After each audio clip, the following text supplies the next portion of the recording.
thing is that I usually envision a great deal of the film in terms of editing on the page, in drawings, in editing sequences, in edited sequences, in editing designs. Some come to fruition, some don't, but mostly do. Mostly they do. For example, the fight scenes in Raging Bull and that sort of thing, for the most part, were all designed on paper, diagrams, drawings, etc. Okay, the thing about it is that she knows how to put it together.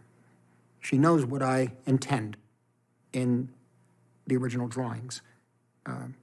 Even if not looking at the drawings, I could describe it to her, and she knows the certain patterns. She knows what I like that way, and knows how to achieve it, technically. And then I say, okay, now it's going to go from here to here to here, and why isn't this working in the mid shot? And why is the middle shot not quite working? It's a series of 3 cuts, 1, 2, 3, in. Why is the second one? Okay, maybe 2 frames too long on the second one. Take 2 frames off the second. And she said, well, what about adding a frame on the third? Yeah, add a frame on the third. See what that, still off. How about taking 1 frame off the second and putting 2 frames on the tail on the third? And that sort of thing, understands what to do and doesn't turn to you and say, oh, this is ridiculous. I don't want it. Well, why don't we just leave it as it is and go in a purer way and simpler? No, this is what I'm doing, you know.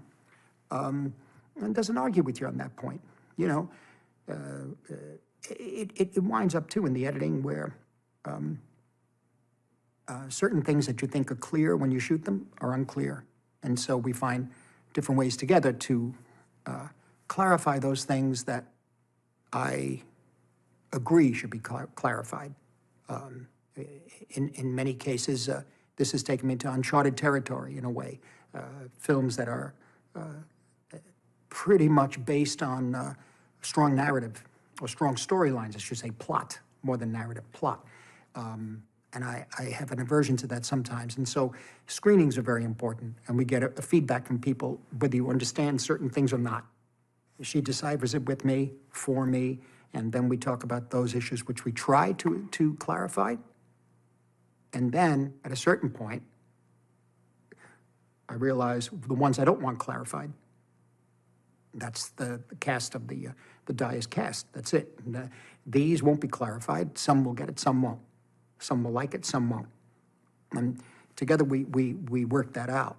And it's never been a situation of losing touch with the picture, because she'll keep me there, you see.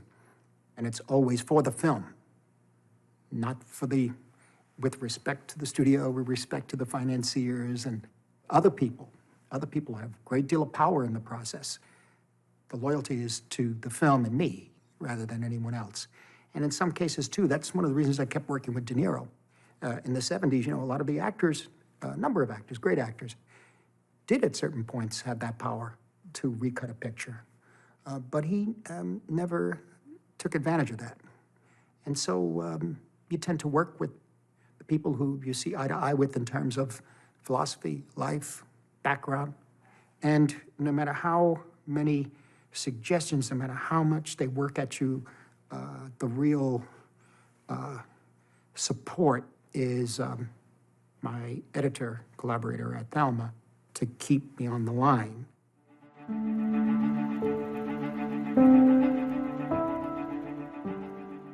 There are certain scenes that I love very much, but we've had to lose them, you know. One of the key films we learned that I've relearned to a certain extent, well, at least we think anyway, was After Hours.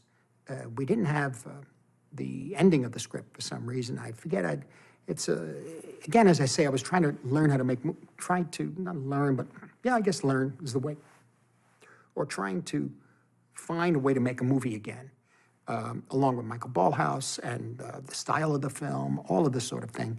And so the ending of the script wasn't very clear, but I figured, well, let's get there, which is not the thing to do, by the way. Don't try that. Even Roman Polanski a few years ago, I told him about the Ghost Rider. I said, that last shot is great. He goes, always get the last shot first. That works for him, but it worked. The last shot on that film is terrific. All his films, you know. So once I get the last shot, I know how to do the rest of the film. It's great. But again, that's a process for him. Here, here I was talking about, After Hours. We didn't really have the ending. I don't know where the hell he was going to wind up, you know? And so I shot the script as it was structured originally. And the first cut, I think, was 2 hours and 35 minutes. And, you know, it's funny. The film is funny, but at 2 hours and 35 minutes, it wasn't funny. It was heavy and disturbing. I don't know what it was, but it wasn't the picture that we had in mind. I found that reading something and imagining something, when you shoot it, it takes longer. The time on screen is longer for some reason, and so we had to find ways to trim the story down until finally we got it to 90 minutes or 87 minutes, the film, I forget exactly what. And we tested it with audiences too, for the laugh lines, to see if the audience was going to go with the game. You know, today it's different. Today they have cell phones. Something like this wouldn't happen. It happened a different way. But at that time, there were no cell phones, and he could not get back uptown. And of course, you couldn't take it literally anyway. But if you're not willing to go, if you're not willing to play the game, then you're not going to watch the film. So that's something, you're going to lose that person, that's it. But here, when we got them hooked and they went with it, the faster the picture went, the better. And so I had to rewrite some scenes and do some reshooting for like 4 days or so. I had shown the picture to Terry Gilliam, Michael Powell, Steve Spielberg. They would call me with suggestions and things. And so what we wound up doing was cutting 2 to 3 of our favorite scenes out of the picture. That was a painful situation. Again, what I mean by that is we were very lucky because the film was very low budget. We were able to experiment. And the idea then was to learn about script construction even more, you know, and understand that certain things read one way, play out longer. It's advisable to at least kind of know where the story's going for an ending to a certain extent. Not all the time, but in a case like that, it was.